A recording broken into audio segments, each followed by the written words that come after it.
Paano mabilis makaipon ng pera? Alam mo bang maliit na habit, kayang magpayaman?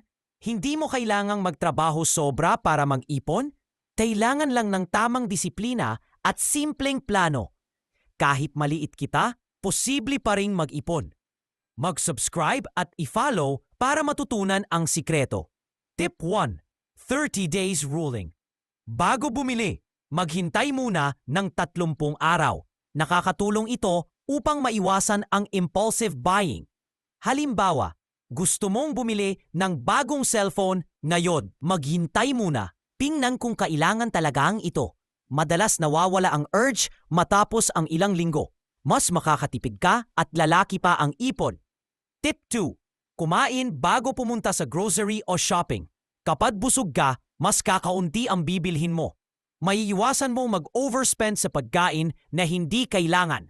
Halimbawa, pumunta sa mall pagkatapos kumain ng lunch. Mas pipiliin mo lang ang talagang kailangan mo. Hindi ka matutukso sa snacks at extras. Mas malaki ang matitipid mo sa huli. Tip 3. Name your savings specifically. Emotional attachment. Bigyan ng pangalan ng ipon para maging espesyal.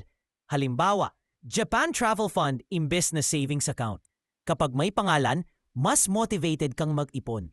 Mas malinaw kung saan ito gagamitin mo.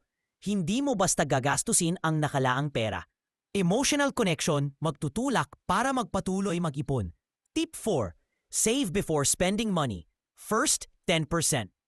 Unahin muna ang pagtabi bago gumastos ng pera. Halimbawa, magtabi agad ng 10% pagsweldo. Gawin ito bago magbayad ng kahit ano. Mas madaan kapag nauuna ang ipon kaysa gastos. Ito ang sikreto ng maraming mayayaman sa mundo. Ipon muna bago ang lahat ng luho. Tip 5. Avoid ads and sale temptations. Iwasan ang mga ads na nagtutulak bumili. Sale ay hindi laging makatipid. Minsan, magastos pa.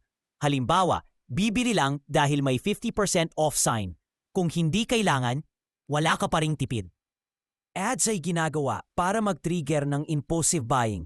Matutong i-ignore ang mga promo na hindi kailangan. Tip 6. Track and do your own list. Maglista ng must at wants bago mag-shopping. Halimbawa, bigas at gatas ay nasa must. Extra chips at ice cream ay nasa wants. Unahin muna ang kailangan bago bilhin ang luho. Matutong mag-stick sa list upang iwas gastos. Ito ang paraan para mas lalaki ipon. Tip 7. Pay using your own cash. Gamitin ang cash imbes na Shopee Pay o credit. Kapag cash, mas ramdam mo ang lumalabas na pera. Halimbawa, pagbabayad ng 1,000 ay mabigat physically. Mas nagiging aware ka sa bawat ginastos mo. Card payments minsan nagpapadali sa overspending ng tao. Cash discipline ay pipigil sa hindi planadong gastos. Tip 8. Track your money, income and expenses. Isulat lahat ng pumapasok at lumalabas na pera. Mas nagiging aware ka kung saan nauubos ito. Halimbawa, gumamit ng notebook o money tracker app. Makikita mo kung saan napupunta ang pera. Awareness ay unang hakbang para magpago ng spending. Hindi ka magugulat kung bakit ubos sweldo.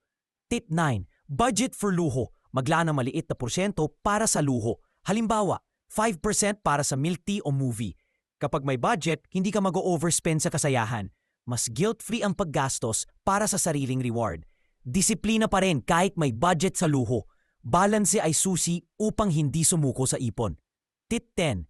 Invest your money. Kapag lumaki na ipon, palaguin mo ito. Halimbawa, mag-invest sa stocks, mutual funds o negosyo. Mas mabilis lalaki pera kaysa nakabangko lang. Kailangan ng tamang kaalaman at research bago mag-invest. Investment ay maglalapit sa financial freedom na gusto. Mas mabilis yumaman kapag pera ang nagtatrabaho. Hindi sa lako ng kita nakasalalay ang yaman.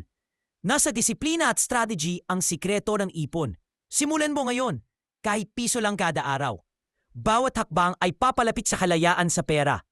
Mag-subscribe at i-follow para sa mas maraming tips.